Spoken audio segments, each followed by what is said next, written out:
So good evening. My name is Phil Bluestein, and I'm one of the organizers of the WTM. That's called Wellness Through Mindfulness.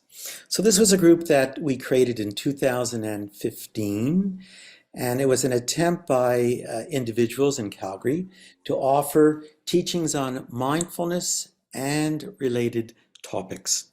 Historically, we met at the Shaganappi Community Hall the first and third Thursday of the month. When COVID came, we partnered with the Calgary Public Library and offered Zoom meetings with them. So now the Calgary Public Library has left the Zoom meeting perspective, and therefore the WTM is offering these meetings on its own behalf. We have two websites. One is called www.thebreathproject.org, and on this website you will find interviews with experienced meditators and mindfulness teachers and animated videos on how to meditate. We also have a dedicated Wellness Through Mindfulness website, wtm.thebreathproject.org. And on that you will find recordings of our presentations, mindful musings, resources, summary of previous talks, and be informed of when our next meeting is going to happen. So if you aren't on our email list, I would highly recommend that you join our mailing list in order to be informed of what's going to happen. So what's the structure of the evening? Well, Rabbi Rick will be speaking until 8 o'clock. At 8 o'clock, we will start a question and answer time. If at any time during the presentation you feel that you have a question that's important, come on up here. Come right here. So I'm just, let me just mute all. There we go. So, if you have any questions, please enter them into the chat. And if you want to actually ask your question live, that's also possible, bearing in mind that this evening's presentation will be recorded and placed on our website, usually within 1 week. I want you to bear in mind that this is an educational event, and it is not supposed to be a substitute for any professional care. So the questions that you ask, please make them relatable to what is the evening's presentation or mindfulness, and not personal issues that you may be facing. We run the WTM on a volunteer basis. None of the speakers get paid, none of the organizers get paid. However, we do have costs related to running the WTM, mainly tech support, creating our notices, creating our website. And so if you feel in any way that these meetings are of value to you, we would greatly appreciate a donation, even as small as $5. And this will help allow us to continue to bring these offerings to you. And the donations can be accessed through our home page. I'd just like to make a territorial acknowledgement, and I acknowledge the traditional territories of the people of the Treaty 7 region in southern Alberta, which includes the Blackfoot Confederacy, the Tsuut'ina First Nation, and the Stoney Nakoda. The city of Calgary is also home to the Métis Nation of Alberta Region 3. So what's coming up? Well, on December the 1st, Dr. Paula Fairman is going to be talking about trauma-informed mindfulness. Dr. Fairman is an excellent speaker, very experienced, and she's going to address the issue of how mindfulness can help individuals deal with their historic trauma. On December the 15th, Christine Francoeur will be talking about mindfulness at work. Christine is one of our core organizers and presenters, and her presentations are always excellent. How can you bring mindfulness with all the busyness of work? So what about tonight? Well, tonight we're going to hear a talk on finding peace through forgiveness, the Jewish way. How does forgiveness function from a Jewish perspective? And how could the process of forgiving others and being forgiven lead to a state of Shalom, peace and completeness? This workshop will include a guided release and purification meditation that can assist in letting go and allowing forgiveness to ensue on your way to finding Shalom. Finally, who is Rabbi Rick Kline? And first of all, I can say he is a dear friend of mine, and he has had a very dedicated, long-term practice. He's a certified spiritual health practitioner, currently at the Banff Springs Hospital. He works with patients in acute care and seniors in long-term care. He also works at the University of Calgary Cummings School of Medicine as part of a multidisciplinary team that's looking at palliative care program for patients with Parkinson's disease and movement disorders. He previously worked as a member of the palliative care team at the Foothills Hospital. He's a certified yoga and meditation instructor and has practiced yoga and meditation for the past 26 years. So I think we're in for a wonderful evening from an experienced practitioner who is going to talk to us about forgiveness, the Jewish way.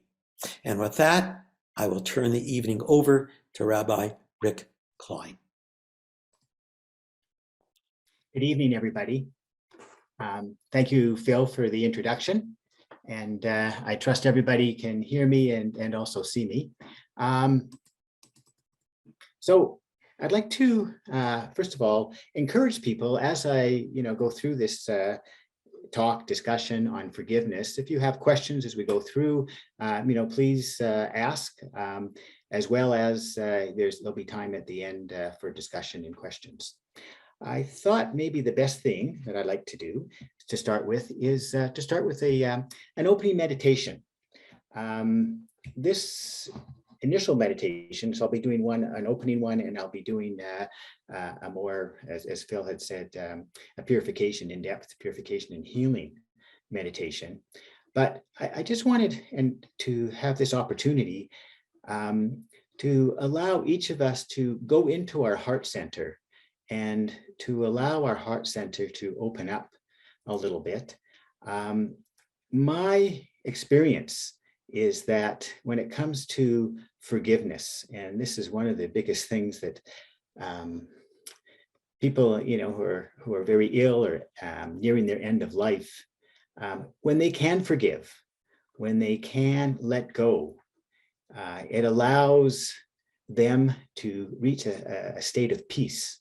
And when you're at peace and others around you are at peace, it provides for, in an end of life situation, a very peaceful ending. And it really helps people in their grief and in the bereavement process afterwards. It's a lot easier when somebody goes in peace as opposed to struggles. And same with an illness, when one can open themselves up and be more open to the healing process. And this particular meditation, the heart-mind coherence meditation, which is very easy to do. And all it does really is it allows us to go into our heart field and utilize that in order to open this up. And I just wanted to say just a few words about that. We tend to, at least I tend to, be more in my mind. And when I'm in my mind, it's that rational side, it's that ego that takes over and is always thinking about a million different things. But when I'm into my heart, and we know this through science, that there's, I think, 41,000 neurons in the heart itself. And these neurons are the same neurons that are in the brain. And when we go into our heart center and these neurons are activated, things like gratitude, things like love, compassion, mercy, all those qualities, those divine type qualities are innate within us. And the understanding is that they reside in the heart area. And when we can access those, it allows us to be more loving. It allows us to feel gratitude. It allows us to heal better and to be more open. So I'd like to do this with you. And so we're going to start the meditation now.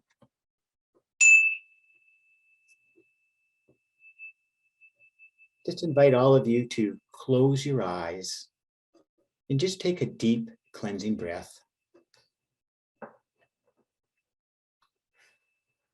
And just making sure that your feet are firmly placed on the floor if you can reach the floor, that your buttocks and your back are being supported by the chair that you're on. Your arms are supported if you have arm rests, or your hands are supported by your thighs. And just taking your attention, first of all, into your spine area. I just invite you just to take a deep cleansing breath. And the next time you inhale, again, taking your attention into your spine area, allow each vertebrae in your spine to slowly rise up as you inhale.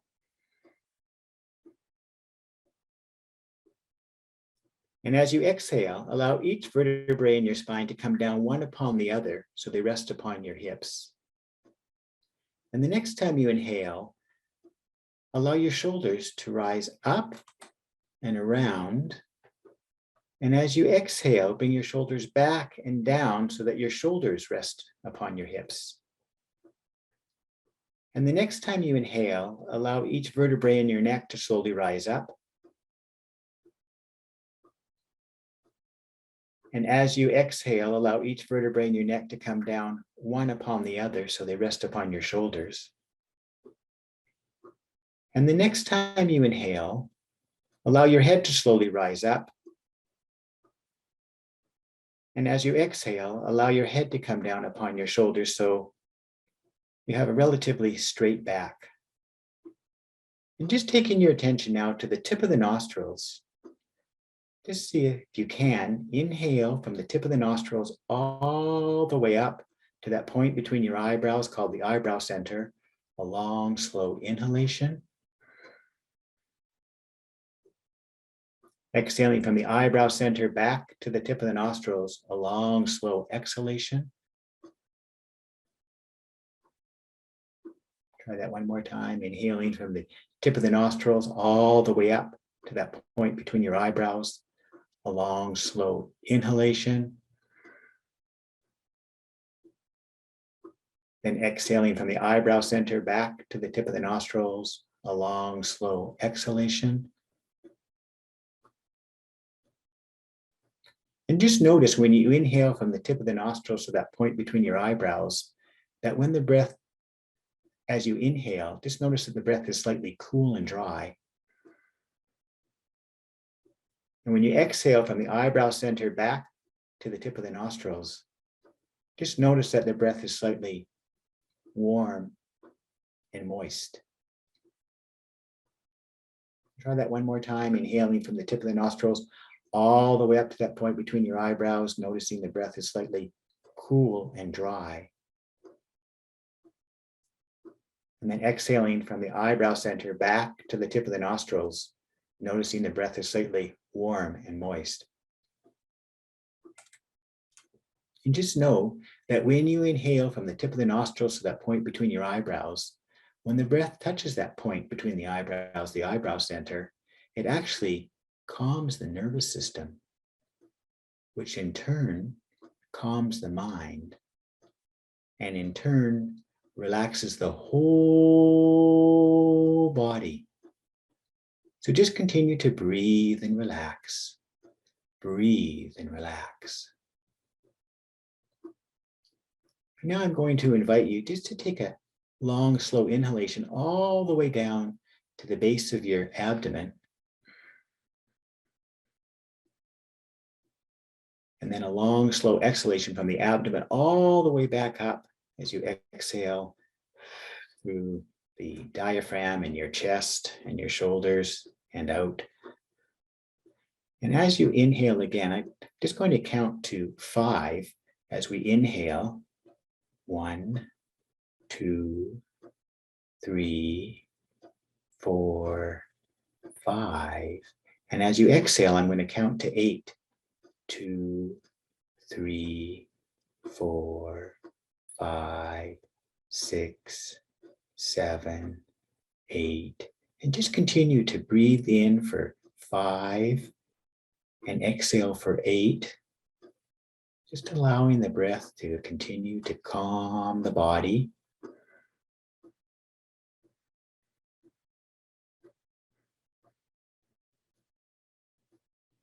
Do that one more time.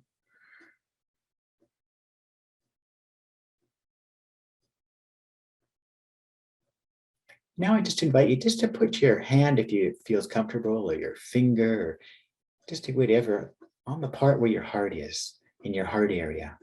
And start to, as you continue to breathe, these 5 in and 8 out, just feel the heart. As we inhale, you can feel the bob of your heart as it beats. And then as you exhale,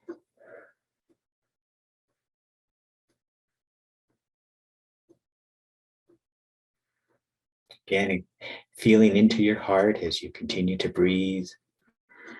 Don't worry about the counting, just allow your breath to continue to inhale slowly and exhale slowly. As you feel into your heart area, allowing your heart to open from the front and the back as you inhale.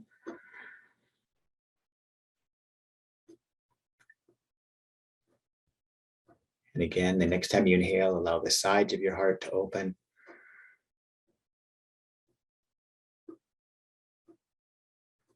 Now I'm just going to invite you to think of a person, someone, or something towards whom you feel gratitude. Somebody that, or something, or whatever, that you feel gratitude, that you feel appreciation. And exactly what that thing is and how it feels. And just allow that feeling of gratitude, that feeling of love, whatever it is, of caring, and allow that to go into your heart center as you feel that gratitude, and allow the heart to continue to open.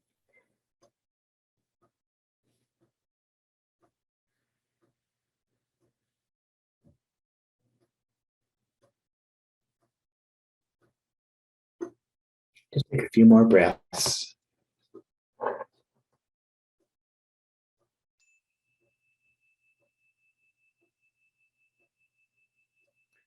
When you're ready, slowly open your eyes.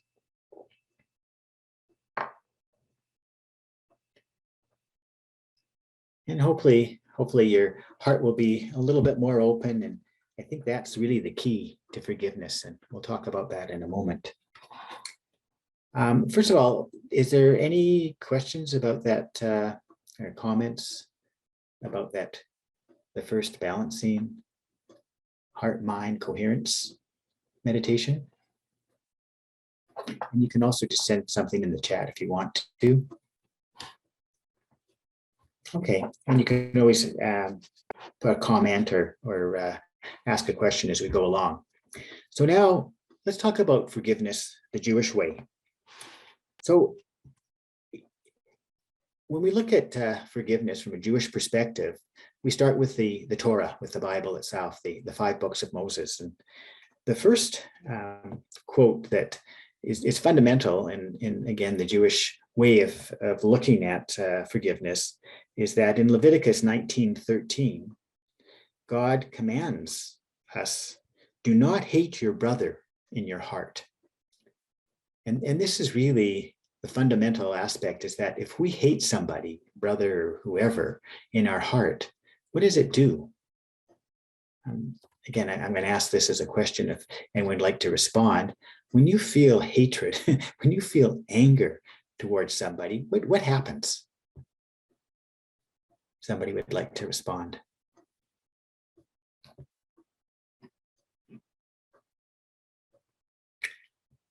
Well, one thing that happens is that we get, our blood pressure, it feels awful. Thank you, Tammy. It does, it feels awful. Our blood pressure rises, we can't get over it. We keep on ruminating it over and over in our mind. We get fixated on it.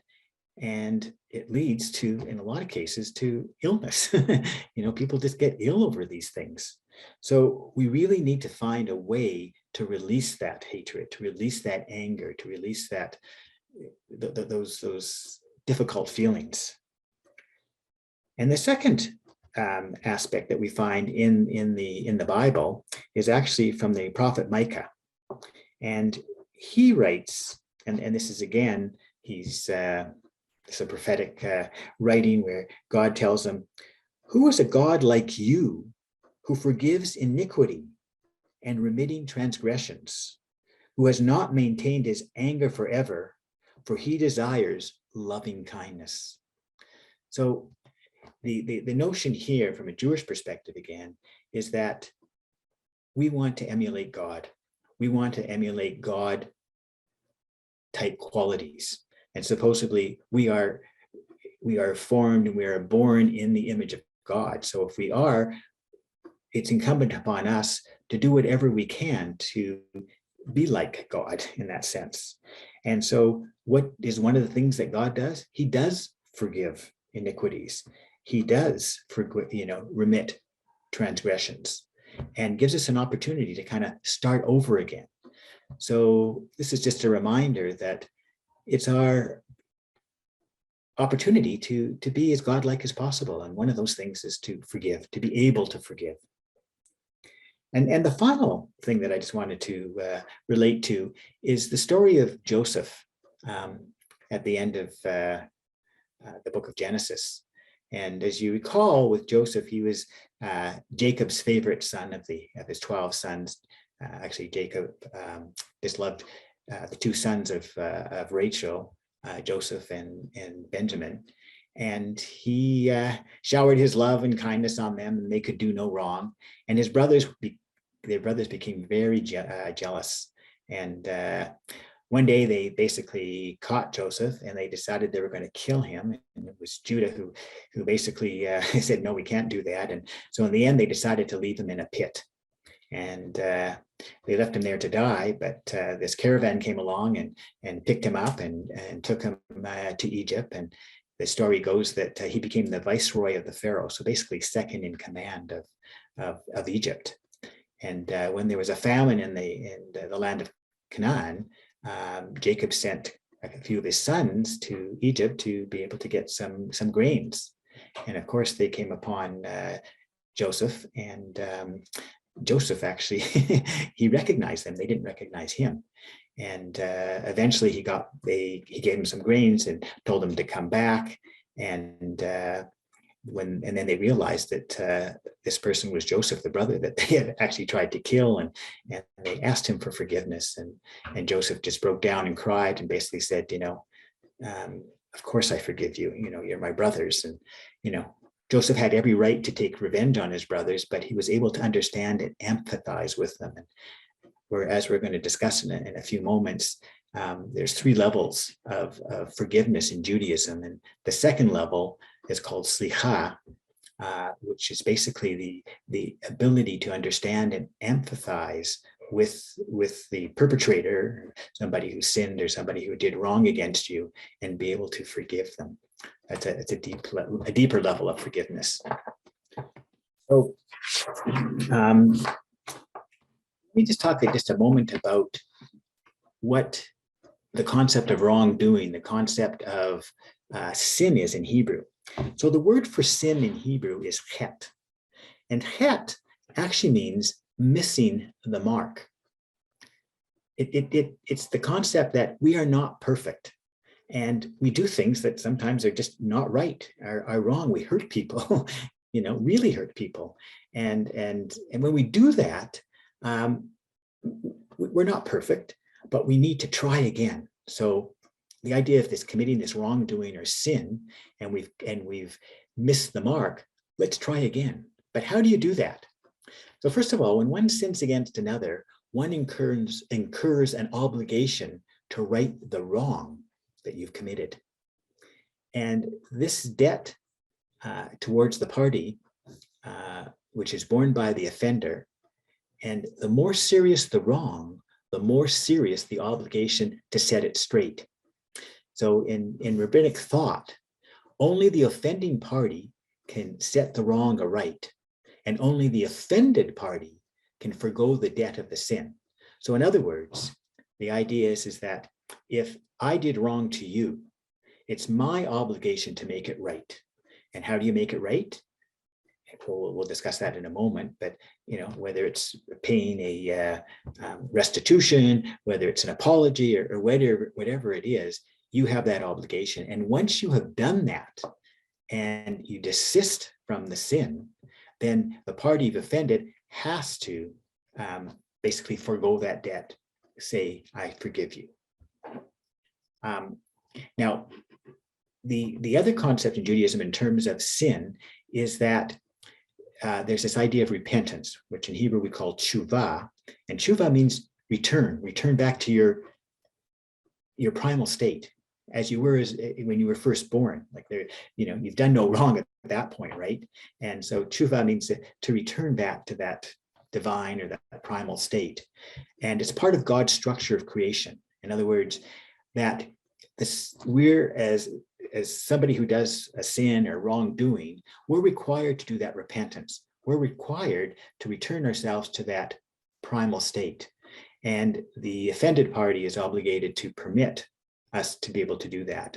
And the idea is that, again, we aren't perfect. We do make mistakes. We do hurt people.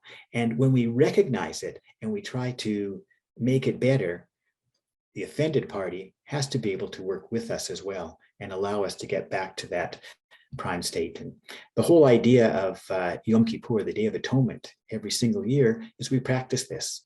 We go and we spend time in contemplation of the things we've done right over the year, the things we have not done right, where we've hurt people and stuff, and we're obliged to go to the people that we've done wrong to and go through the process of forgiveness and repentance, and be able to put ourselves back into a what we call a purified state. And if we do this every year, if we do this all the time, actually, but if we do it at least every year, at the end of our lives, again, it's just so much better that, we don't have to struggle. And it's people that, again, in my experience in the palliative care side, people that really struggled are people that had really difficult relationships with their loved ones. And where they had good relationships, they really had good deaths. So I just wanted to read, this is Rabbi David Blumenthal. He says, and I love this, sin disrupts our lives on a human level. It distorts our relationships with other persons, social institutions, and ourselves. Sin also disrupts our spiritual lives. It distorts our relationship with God and our deepest inner spiritual being. Because sin alienates us from humanity and from God, there is more than one kind of forgiveness. So basically what he's saying is that when we sin, when we do wrong, it distorts our relationships with other people, with the institutions that we're in, with ourselves, and it also disrupts our spiritual lives, our relationship with something greater, our relationship with God, with our spiritual being. And since this creates alienation, it's incumbent upon us to rectify that, to go back into that original state. And so there are different levels of forgiveness and different types of a process that's required in each one. So let's go through that. So the first level is called mehila, and this is basically the basic kind of forgiveness. It's forgiving the other's indebtedness. So the more serious the wrong, the more serious the obligation is to set it straight. So our tradition, the Jewish tradition, is quite clear. If the offender is not sincere in repentance, and has not taken concrete steps to correct the wrong, then the offended party is not obliged to offer mehillah, forgiveness at its basic form. So the thing about mehillah, or this level of forgiveness, this is when, you've hurt somebody, you've said something wrong to somebody, you've taken something from somebody, and what you've done, you've incurred a debt, and so that debt has to be repaid. But it doesn't necessarily say that by forgiving somebody that you're condoning what they did. Not at all. What you're doing is that you're kind of granting them a pardon. So like in our modern state, when a criminal is pardoned, the debt is forgiven. However, the crime that he committed has still been done, right? So you're allowing the person, then you're forgiving them and allowing them to go on, but they still have to work at what they've done. It doesn't allow them then to say, oh, okay, I've been forgiven. I don't have to worry about that anymore. I don't have to change my behavior. No, that's not right at all. The second level of forgiveness is called slicha. And slicha is the act that comes from the heart. So the mehillah is something that we can intellectualize. It's something that we can forgive using our intellect. But when we want to have a deeper level of forgiveness, we have to go down into the heart, and that's why the heart here is so important. That what we're doing in this level is that we're achieving an empathy for the frailties of the other. We're reaching for a deeper understanding of the person that created the wrongdoing, the person that sinned. And this is when we can get into this level, and especially with things that like really terrible acts that people do against others, this is where we really have to try to go into this heart field of ours to be able to empathize, to try to understand where that person came from, never condoning what they did. That's not what we're doing. We're trying to understand, okay, they did this, but I need to be able to let go of it, because if I don't, it's going to really make me either ill, it might even, kill me, or it's going to make me miserable. And so it's really important to be able to use that heart field to be able to reach a level of empathy or even sympathy for the perpetrator, and to be able to let it go. Again, the perpetrator has to continue to do their work to cease that activity, to change their character. But from our point of view, it allows us to release it. And then the third level of forgiveness is called kapara, which is atonement. Or another word that we use in Judaism is tahora, which is purification. So the idea on the Day of Atonement, Yom Kippur, which comes from the word kapara, is a time where the sins are actually totally wiped away. And the only entity that can do that is God. We can never do that. We can work hard at desisting from doing that activity, and we can do all the necessary things, repentance and restitution and all that. But ultimately, this form of forgiveness, kapara, can only be granted by God. So no human can atone the sin of another, and no human can purify the spiritual pollution, in a sense, of another. And so to reach purification and complete atonement, we have to work at that. But then, at least from a Jewish perspective, on the Day of Atonement, we're asking God to wipe the slate clean for us. Okay. Again, I'm going to ask if there's any questions at this point. And I do encourage people to, I see there's one in the chat here. Okay, that was from before. If I like to have discussion. So really, if anyone would like to chime in here or have a comment.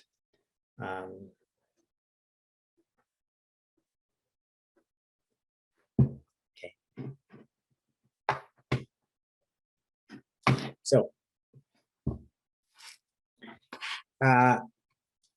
there's these 3 levels of then forgiveness. But the next aspect, oh, here's a question. Thank you, Tammy. How do you take concrete steps if the relationship is toxic and it's not emotionally safe to approach the person? Okay, so this is the type of discussion that I love to have. And this is a really good question, because, you know, we're not able necessarily to sit down with the perpetrator every time and have a discussion. And Tammy, you're 100% right. If that relationship is toxic and the person, you know, is, you can't really approach that person, then that you still have to work through the process. And I will be discussing that process. And the bottom line is that you need to have a counselor. You need to have somebody that can, you know, work with you to even to role play with you and be that other person, and for you to be able to say how you feel and to know that it's out there and it's been heard. And that's part of that process. But I agree that it's not always good to, and you can't. And what about the situation where somebody's not even living anymore? You know, and it happens a lot, you know, with our parents or loved ones who have passed away, and we're really upset because we haven't had a chance then to have that last conversation. Leon asks, enjoying the present, thanks so much. Really like the idea of empathy and forgiveness being connected. Yeah, so that's, and I just want to emphasize that. So thank you, Leona. The concept is that to go to that next level of forgiveness, slicha, to really forgive, on a level where you can let go. It's the heart field, and it's that empathy, it's the sympathy, it's the caring, it's the love that we possess in our heart area that allows us then to feel something towards the perpetrator, enough so that we can say, okay, that's his issue, that's her issue. I'm going to let them deal with it, and I'm going to let it go so that I can don't have to suffer anymore. That's the key there. Okay, so now sincere repentance, let's talk about that. In order to really repent, it's really important that, first of all, you have to desist from the abusive activity that you're doing. So, you know, this process of repentance requires you to stop doing it. But the way you do that is by reforming your character. So this is what the rabbis teach us, is that there's 5 kind of steps here in terms of how one can reform their character. The first thing is recognition of the sin as a sin. And the idea here is that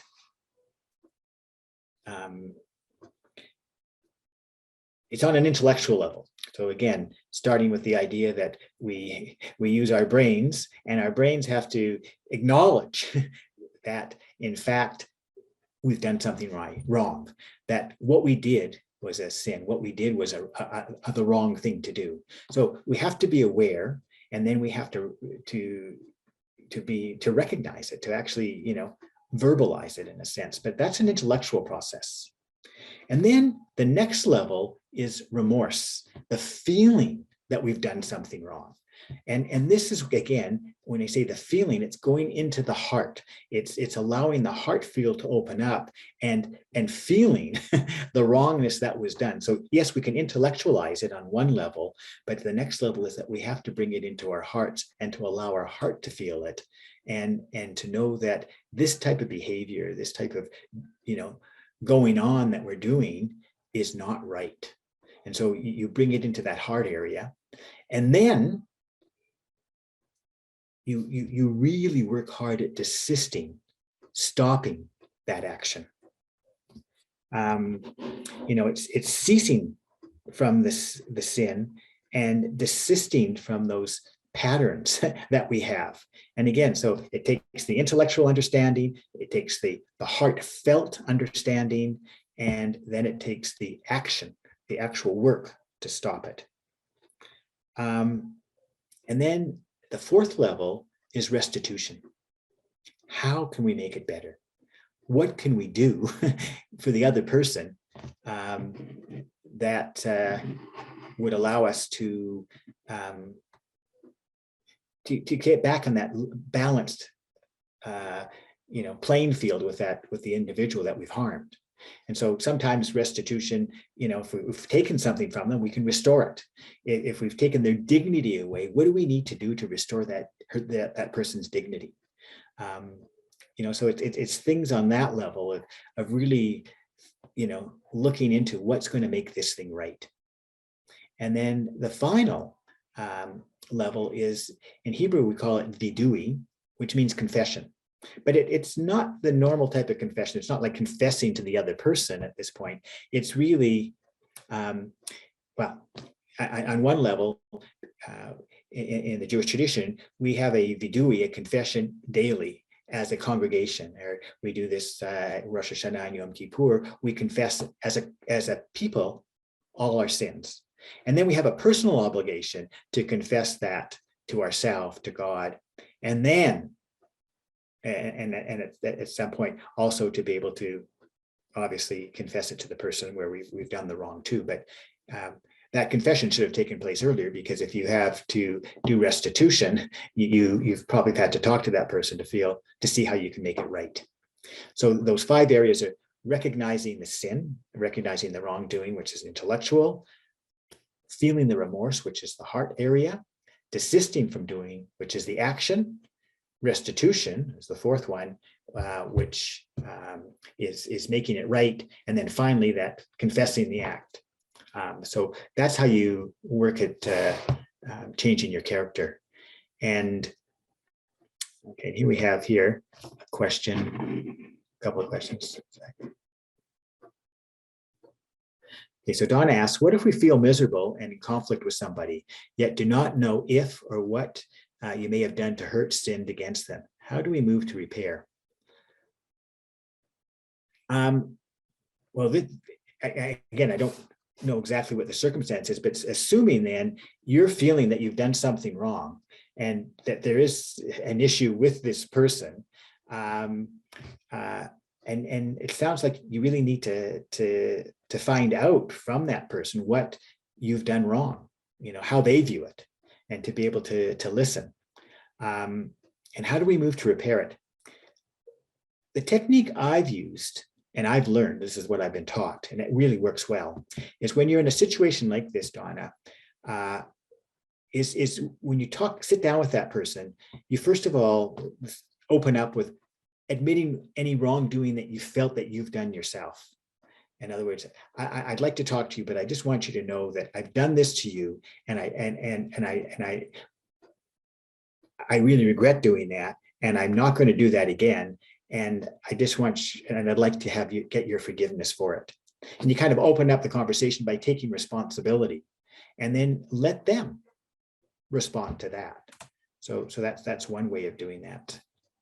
And I hope that helps to get that process going for you. And Catherine asks, what if we cannot let go of shame or guilt? Yeah. I mean, and that's the whole thing, is that it's the letting go is really hard. And again, it's a process. And again, it might take, counseling. It might take, that type of assistance to be able to allow somebody who's got that expertise to be able to help you go through that. And it's not easy. I work with a lot of patients, and this is exactly what they bring up. And but the fact that you've acknowledged it and the fact that you're willing to talk about it really helps. That's step number 1, acknowledging that you're feeling this way, and then to start to have somebody you trust and that you can really open up to. And Barbara asks, how do you do all this if I am dead to that person and they will not talk to me? So that's a really good question. And this is what I've done this with a number of patients as well, is that I say to them, okay, I'm the person, pretend that I'm that person. And I'm going to respond as I think that person would respond to you, and have that opportunity for them to be able to, again, process it using somebody that can respond as that other person may have may respond, and for you to be able to work it out, to be able to say the things that you really need to say, to try to understand it maybe from another perspective. And I have found that that process actually can be very positive and actually work. So again, to do that with a counselor, to do that with somebody that is, you can trust, somebody that, who's got that expertise is a way to do it. And then again, how do you do, and then I'll just answer this last question and then I'll continue on. Just basically, that's so helpful to hear and very fearful to imagine. I agree. Thank you. So, and I encourage people, I know it's kind of hard. There's not that many people here on the call, and to be able to take open your mic and talk as well is, I encourage that if you feel comfortable. Okay, so just where we were at was desisting from the abusive activity that you were doing and reforming your character by recognizing, intellectually, by going into your heart, feeling remorse, by the action of desisting from doing it, by making restitution, and finally by confessing to yourself and then to the person. Now, in Judaism too, you actually sometimes have to ask for forgiveness more than once. And a person you've asked to be forgiven does not have to forgive you if they don't feel that you've done the work, if they don't feel that you're really going to desist from the activity. But if you've really done your work and you're not doing that sinful, that wrongful thing anymore, and you've asked that person 3 times, then, and they say, no, I can never forgive you. This is the interesting thing, is that person then is actually forgiven in, as we would say, in God's eyes, and the sin then is taken by the person who refuses to forgive that person. So the offender then is forgiven, and the person that was offended then carries the sin, and that's on them. And that's an interesting way to look at it. And I think the rabbis were again very clever in saying, if I've done the work and the other person just can't let go, that's on them. It's not on me anymore. And I think that's the right way to go. Again, I love to hear from you if you have a different thought on that. Okay, so now the person the penitent, the person who who's working on desisting, and they've actually desisted from the sin, then they can be they can be absolved. But the person who does not desist from the sin and keeps on doing it, you're not absolved. You don't reach a state of tshuva, of going back to that primal state, to that state of that divine state, because you're still doing the bad thing, right? You're still doing the thing that you shouldn't be doing. So that's an important concept from a Jewish point of view as well. So it's actually desisting from sin that counts. That's the point. When you've worked to the point that you're not doing that wrong anymore, then you've reached tshuva, you've reached repentance. Okay, it is 10 to 8, and Phil, I just wanted to check, how much time do we have before, do I talk have till 8 and then we do a meditation after that? Whatever way you want to do it, Rick. I think if you want to do your meditation now, we're not fixed with time. If we say 8 o'clock for Q&A, we don't have to hold to that time itself. And if there are more questions, we can always go beyond 8:30. I think to do the meditation might be very valuable. Okay. Do that now. So yeah, let's do that, because the next part, what I wanted to do is just talk about, what does it mean to forgive, and how do we forgive, and why do we forgive, and when do we forgive, and who do we forgive? So we can deal with that at the end, but I think this would be great to do this part of the meditation, or do the meditation. But I just want to make sure before we do, if there's any other questions that anyone has, because now what I'd like to do is go through a purification meditation to help you with getting to that place of healing, that place of what we call tahara, being healed and being purified. And this is an important process too.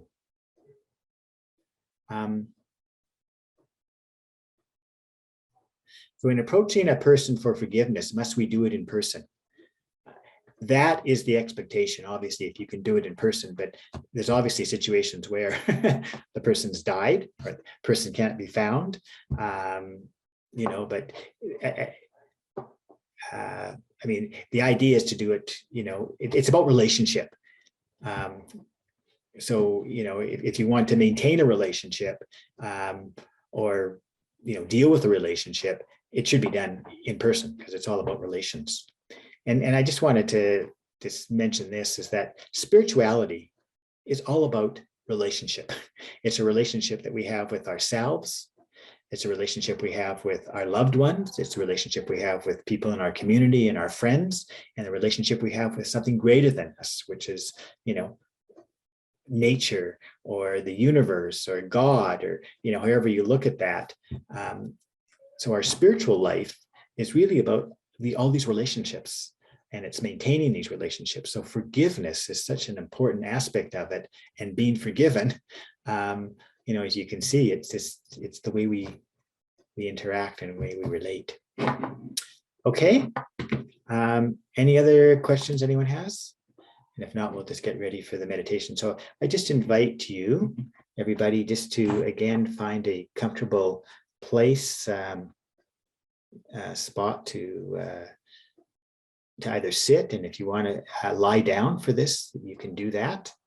I'll just give you a minute just to find a good location. So this is a purification and healing meditation. It's based on, in part, I took a course on the Buddhist way of dying, and this is one of the meditations that they have. But it's interesting too, from our Kabbalistic and the Jewish mystical point of view. This is not dissimilar from some of the mystical things that I found in my studies as well. So I'm just inviting everybody now, first of all, to find a nice comfortable spot on their chair, and if you're lying down, to ensure that you are comfortable, and just close your eyes and just take a deep cleansing breath.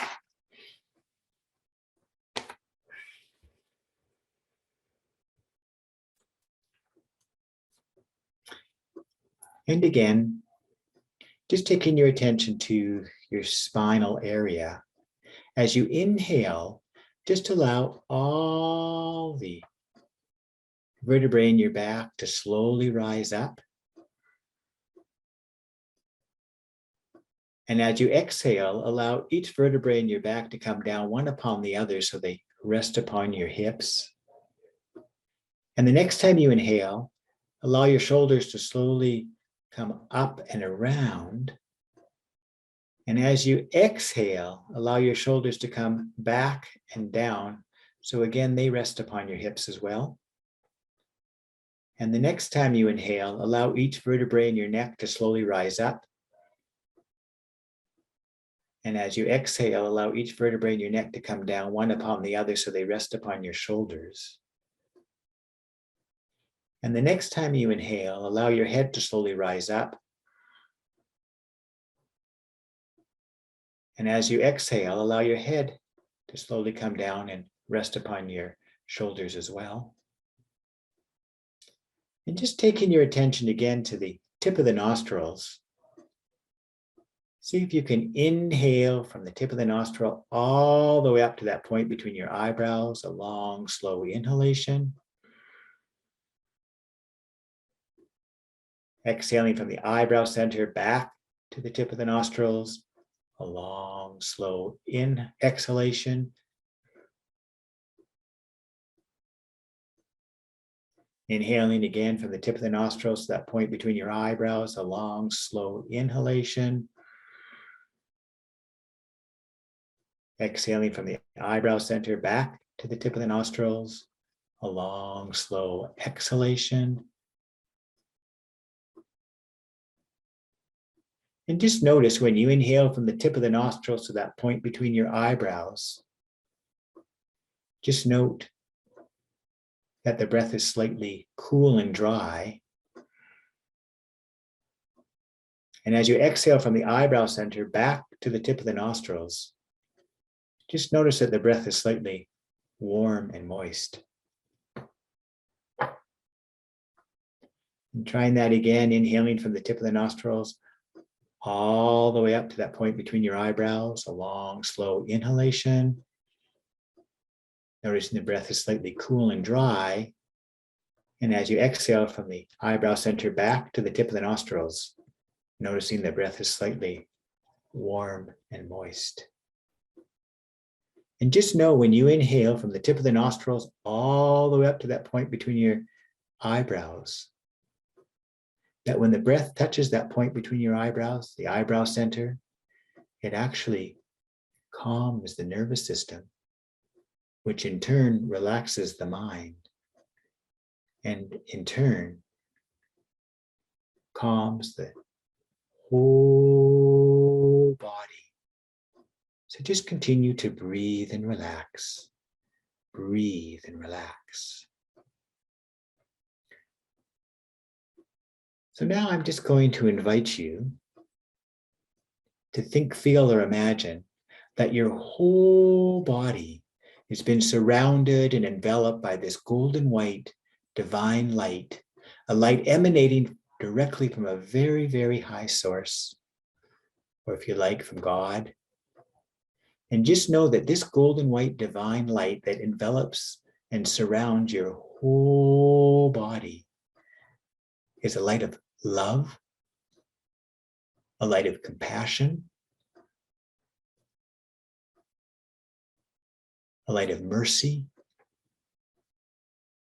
a light of grace, a light of healing, and also a light of protection. And again, just think, feel, or imagine that this golden white divine light is now going inside your body into all those places in need of healing and repairing and renewing. And again, just knowing that this golden white divine light has that ability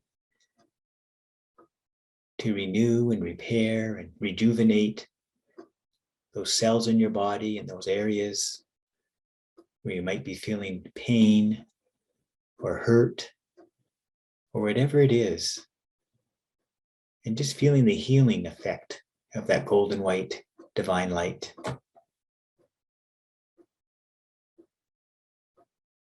And just know that this golden white divine light is the embodiment of wisdom, intelligence, and also loving kindness. And again, if you cannot visualize this divine golden white light, then just allow your heart to fill with the presence.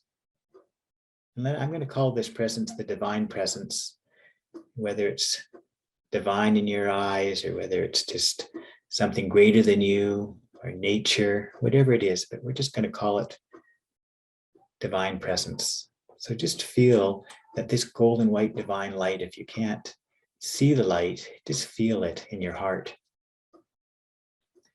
Now, I would ask you to allow my words to be like a soft background sounds, as if you're lying on the beach, hearing the waves in the background. You do not have to focus on the meaning of the words. You can just trust that you will hear whatever it is you need to hear. I will also ask you to let my words become your words. I invite you to become aware of the underlying true nature that dwells within you. Your underlying true nature is an unchanging, heartfelt equanimity or presence that is always present amidst every circumstance of your life.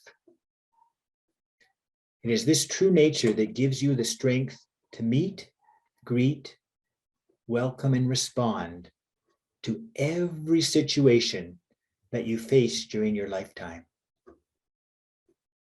Everything you meet can be a pointer to your authentic ground of equanimity, your inner self, or your soul. It is always awake and knows the perfect response to every situation. For this, we affirm the following resolve. I am awake, I am aware, and I welcome every perception as a messenger that is guiding me back home to my authentic ground of being. Now I just invite each of you just quietly affirming in your mind's eye the same words as I repeat them and resolving to yourself, I am awake, I am aware, and I welcome every perception as a messenger that is guiding me back home to my authentic ground of being.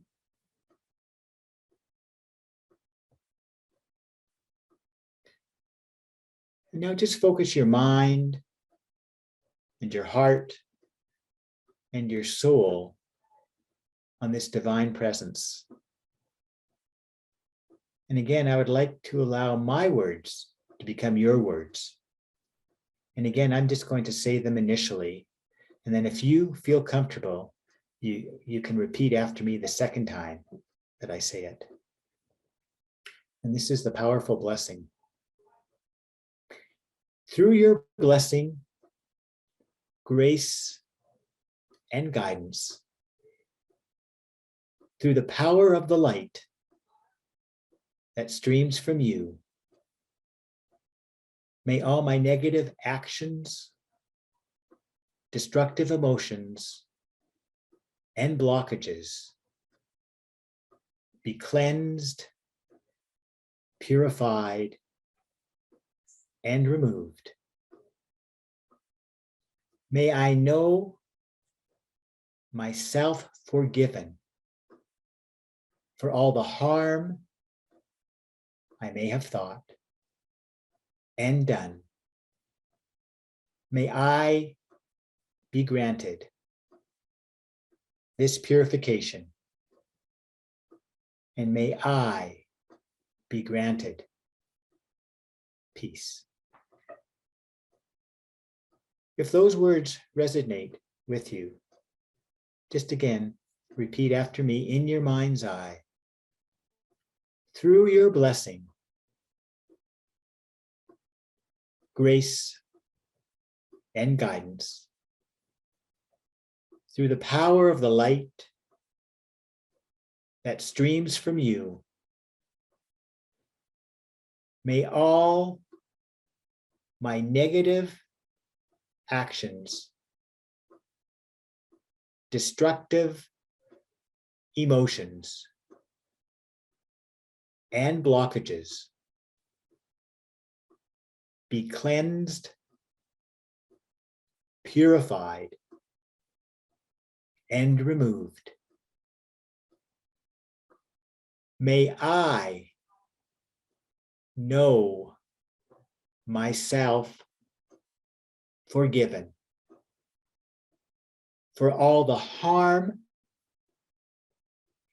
I may have thought and done. May I be granted this purification, and may I be granted peace. With this prayer, then offer your heart and soul in fervent and one-pointed devotion, and merge and mix and blend your mind with that divine presence, with nature, with the universe, whatever it is, but just know that there is something greater than you, and that you can become one, that you can merge with that entity. And now just imagine thousands of brilliant rays of light streaming out towards you, emanating from this divine presence. And imagine these brilliant rays of light penetrating you, purifying, healing, blessing, empowering, and sowing in you the seeds of oneness. And again, just imagine these brilliant rays of light unfolding in 3 phases. First, this dazzling light, crystal white, bursts out from this divine presence and enters the energy center in your forehead, the 6th chakra. And then this fills your whole body. And this white light represents the blessing of the body of that divine presence.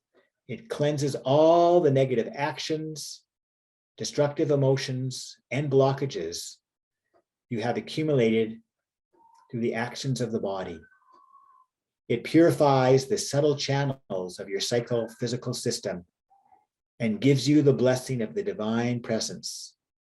It empowers you for visualization, and it opens you to the realization that this compassionate energy of the divine that is manifesting in everything. And second, a stream of ruby red light shines out from the divine presence and enters the energy center at your throat, the 5th chakra, filling your entire body. This red light represents the blessing of the speech of the divine presence. It cleanses all the negative actions, destructive emotions, and blockages you have accumulated through harmful speech. It purifies the inner air of your psychophysical system.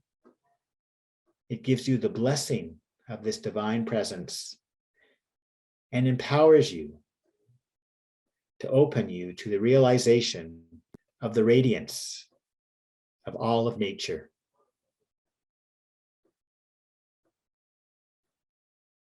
And then a third stream of shimmering blue light, the color of lapis lazuli, bursts out from the heart of the divine presence into the energy center of your heart, the 4th chakra, filling your whole body. And this blue light represents the blessing of the mind of the divine presence. It cleanses all of the negative actions, destructive emotions, and blockages you have accumulated through the negative activity of your mind. It purifies the creative essence or energy within your psychophysical system and gives you the blessing of the divine.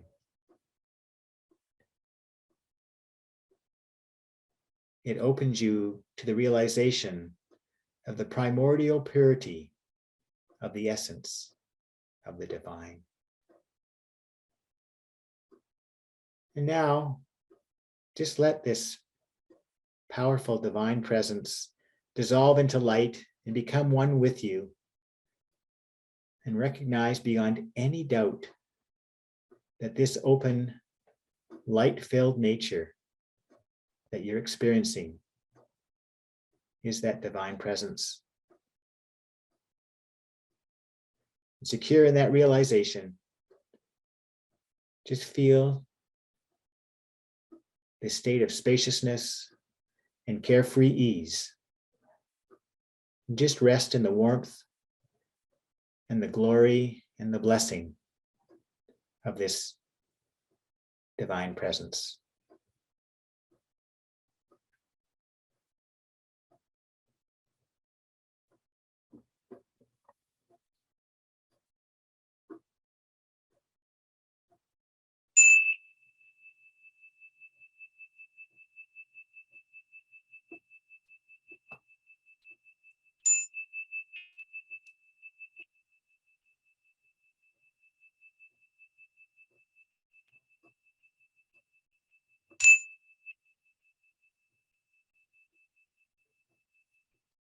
When you're ready, slowly take some deep breaths and allow your body to slowly fill itself with life and energy.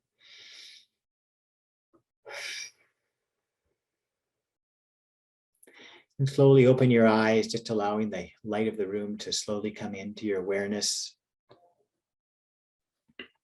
And just allow your hands to go over your head and just stretch your fingers and maybe wiggle your fingers as you stretch them out, and stretch your legs out in front of you. Stretching out your toes and then bringing them in with your ankles and stretching them out again as you inhale and exhale. Just open up your eyes.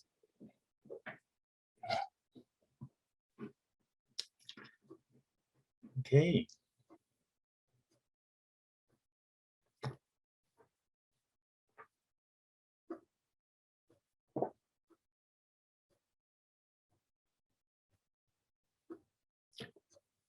This is our opportunity for comments and questions and thoughts.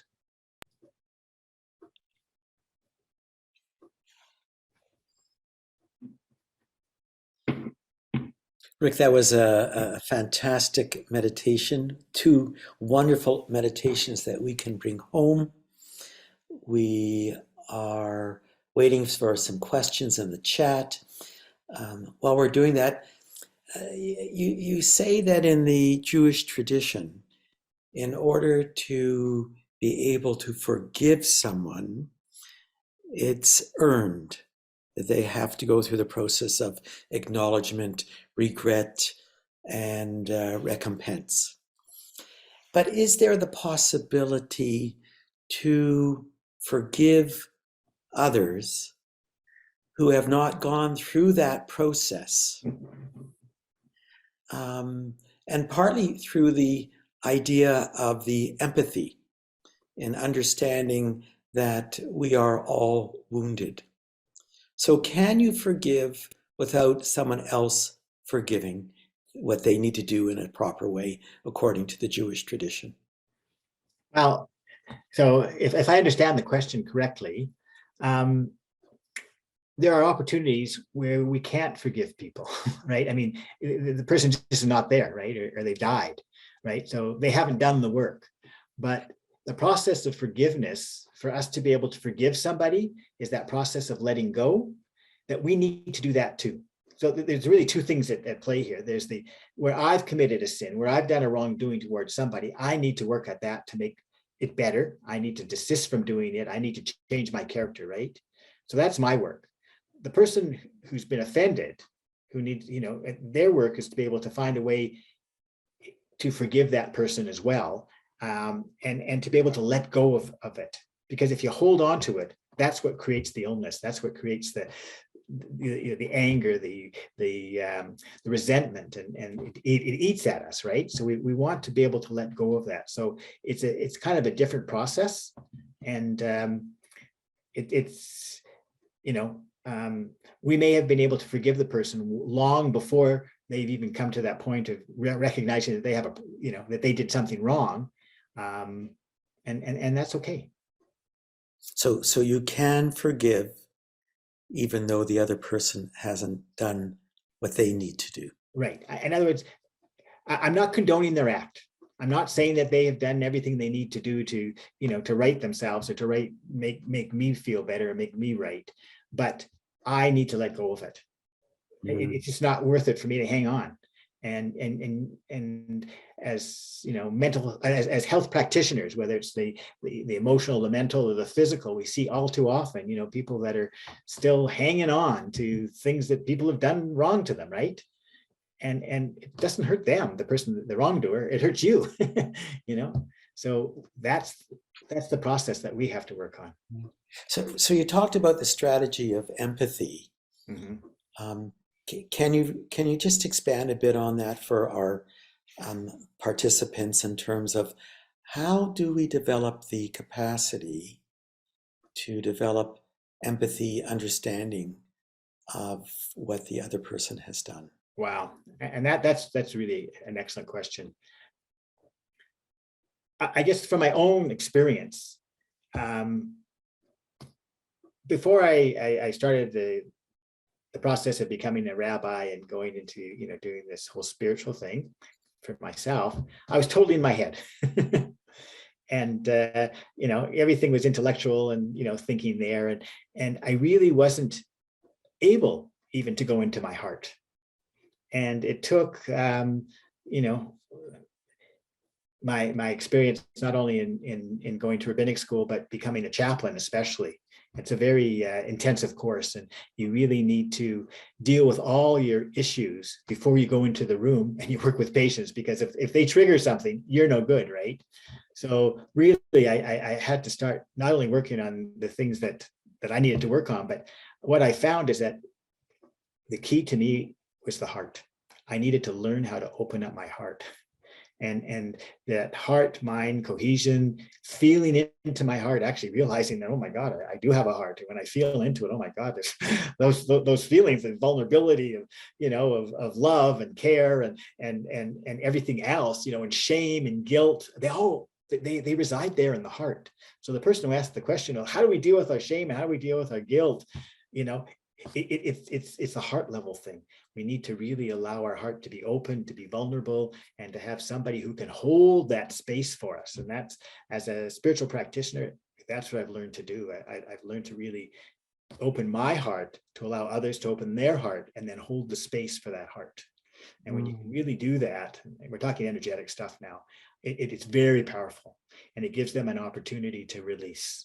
And I have to say, personally, my own personal, I'm still releasing in my heart. It's an ongoing process. And I do that through my meditation practice and my spiritual practices, allowing to feel into my heart and to feel all those pent up feelings that I've left in there, and now they're starting. Now, the last 10 years, they've been coming out, and frankly, this past weekend, I did another practice, and they're still coming out. And I thought I was doing really well. But do we ever come to the end? I don't know. I hope so. I don't think we ever do, though, Rick. I really don't. But it's the practice. You got to keep on doing it. I just want to encourage people not to give up, to allow them to go into go into your heart, and that heart coherence, heart mind coherence exercise that the first one we did is just so important. And I do that every single day. I do it a couple of times a day now. And, it's really making a difference to me. And just to let our audience know that we are recording this talk tonight, but we are also going to take out Rick's 2 distinct meditations and have them separately placed on the website under the section of meditations, so that if people want to listen to Rick's meditations directly, that it will be a resource for you to go to. Okay, thank you. So we're still open to any questions that you might have. Rick, I'm going to pose a question to you Mhm. that may be a little controversial, and that is, in reality, is forgiveness necessary? In the sense that all of us come to life with a history, with conditioning, with our attachment issues with our parents, with societal conditioning. And we didn't ask for any of it. It was all placed upon us. It shaped our personality. It shaped our personal narrative. And from the perspective that the intentionality of everything we do is based on this need to feel safe, loved, and worthy, that every intentionality and action for us is skillful. It doesn't mean that our actions are skillful for what it does to you, but in that sense, is it really forgiveness we need when we didn't choose our story? Is it more a sense of what we need is understanding and compassion for self? So I throw this out as a bit of a controversial statement, and I'd love to hear what you have to think about that. Wow. um, I think this. I think this concept of forgiveness is the idea that we need to move on. And what you're talking about is conditioning. You're talking about, this is who I am. This is the cards I was dealt, and I've got to make the best of it, sort of, right? And the thing is that if it turns out that your personality is such that you treat people not nicely, and you're not considerate, you're not caring, you're not expressing gratitude, appreciation. I think it really affects your relationships. And if your relationships are affected, and you're having a difficult time in life because you're alone and you don't have support, like it really makes a difference, right? So, I mean, one thing that as a spiritual health practitioner, I try to help people with is find out, what makes you resilient, what allows you to bounce back, and how do you cope with life, and really delve into where people came from, what they're doing, and then what they can do to help overcome some of this stuff. Because if they never overcome it and they just say, okay, well, this is this is who I am, and I'm never going to change. Okay. But I think forgiveness is a really important aspect of that whole thing.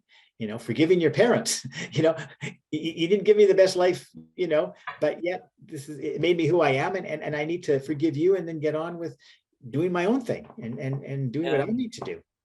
So I think it's an important part of the process. Okay. Thanks, Rick. I'll just clarify that one last point that I made. Yeah. I'm not condoning it. I'm not saying that people don't need to take responsibility and act.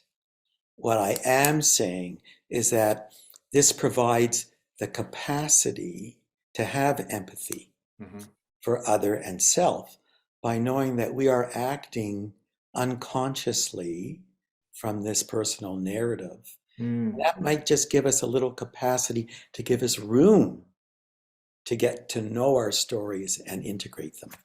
Yeah, okay. So we have a question from Catherine LaPlante. Catherine, how can we become more skilled at staying longer into the heart and mind coherence state, bringing that into our daily interactions with others? Sometimes I can really feel that my mind and heart are fully engaged, but at other times I do feel a disconnect of either the heart or mind. So Catherine, this is a really good question. And I just want to say, I think you're doing quite well.